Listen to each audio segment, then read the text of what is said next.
In this section, we're going to begin our discussion with complex numbers. This is the last section we have in the chapter on radicals.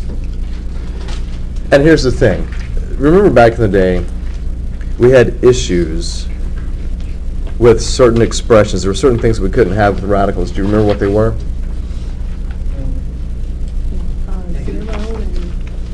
Zero was fine. I couldn't have a negative inside of a square root, could I? So what we do is that we give a definition to this. We say what we're going to let the square root of 1 equal, and we're going to define that to be I. Now I here is called the imaginary unit.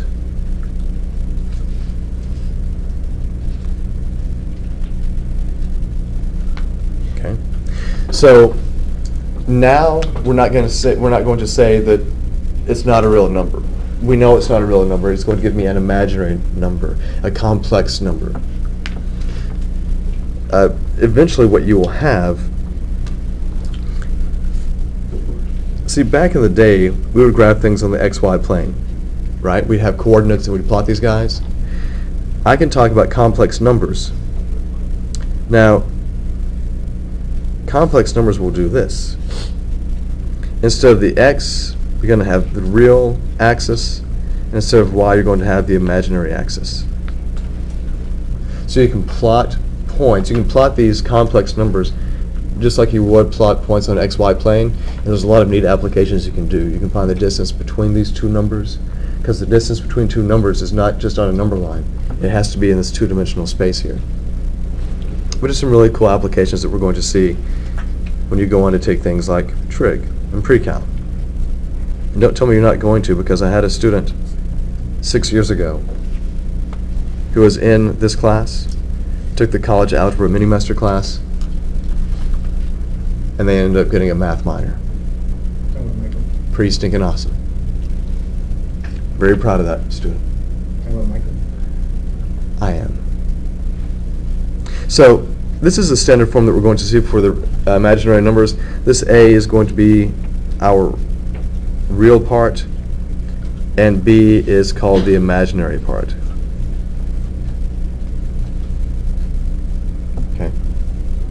But for right now, we're going to go back and look at things that gave us problems before with negatives. We're going to see what that means for us in terms of complex and imaginary numbers. So that means if I were to do this, and if I were to ask you to simplify the square root of negative 16, the square root of negative 16, before we would have said this is not a real number. We would have cried, there would have been weeping and gnashing of teeth. But instead of doing that now, we can rewrite this guy to say that this is equal to 16 times negative 1, isn't it?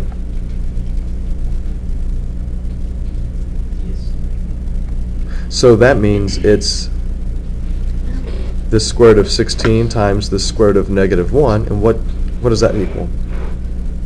What's the square root of 16? 4.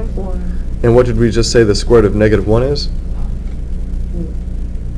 I. It's that imaginary unit. So we can just say this is 4i. And that's it. When you've got this negative factor on the inside, that's going to give you a factor of I on the outside. And then you simplify the rest of this just like you would normally. So if I were to do this as an example, the square root of negative 49. You know what the square root of 49 is, right? So it's just 7i. Right. This negative factor is going to give you the I. So 49, the square root of 49 is 7, but the factor of negative on the inside is going to give you the I on the outside. So the answer is just 7i. What's the purpose? What we're showing is how we can simplify these guys. Because some of the radical expressions we have do contain negatives inside the square root, so this is the connection that we're making from those guys that were not real numbers to a different world of numbers called imaginary or complex numbers. Can we solve them? No, because we don't know what they are. there will be equations that we solve where their solutions are complex. There are entire classes that you can take in college about focusing on functions. We talked about functions, but all of the functions we talked about had real numbers. There are classes about functions of complex variables. Sounds fun. It's kind of crazy. It's kind of neat. And there are a lot of applications that we can make with these guys, because if I can look at locations or dimensions using complex numbers, because complex numbers have a real part and they have an imaginary part. And so you can look at this as an x direction and a y direction. Then there's a lot of things you can do in terms of scalability, scaling things. Rotations. It becomes a lot easier when you look at it with complex numbers. But as you guys do some research on the internet and see what you can find. Now, what if I give you this? If I say, my example is negative the square root of negative 100.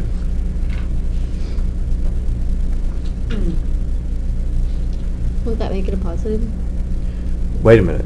Negative on the outside does not multiply with the negative on the inside. Negative 10i. Right. If you look at this, if I didn't have the negative out front, Okay. what would you say this is?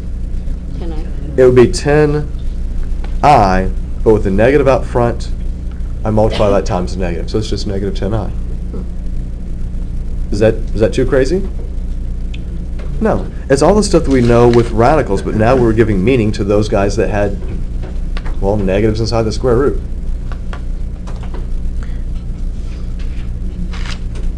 What if I have the square root of negative 75? Is 75 a perfect square? No. So with 75 itself, I know I have to break that down. How does it break down? 25. 25 times 3, why is that useful? If you square that 5 out. So this guy would give me 5 square roots of 3, right? What about 3i. the negative there? The negative gives me an I on the outside, right? And the best way to write that would be 5i. And then you put the leftover stuff inside here. This is the preferred way for writing the answer here. Okay? This is much better than what some people would say. You could say 5 square roots of 3i, and you may even see that in some documents. This gets confusing for me because this I, you've got to be very careful that the square root symbol doesn't extend over the I, because if it does, it means something totally different. I came out of the radical, right? Don't put it back inside. And so the way that we can make sure that there's no question about what we're writing, we say 5i times the square root of 3. Just rearranging the multiplication problem. You rearrange to remove ambiguity.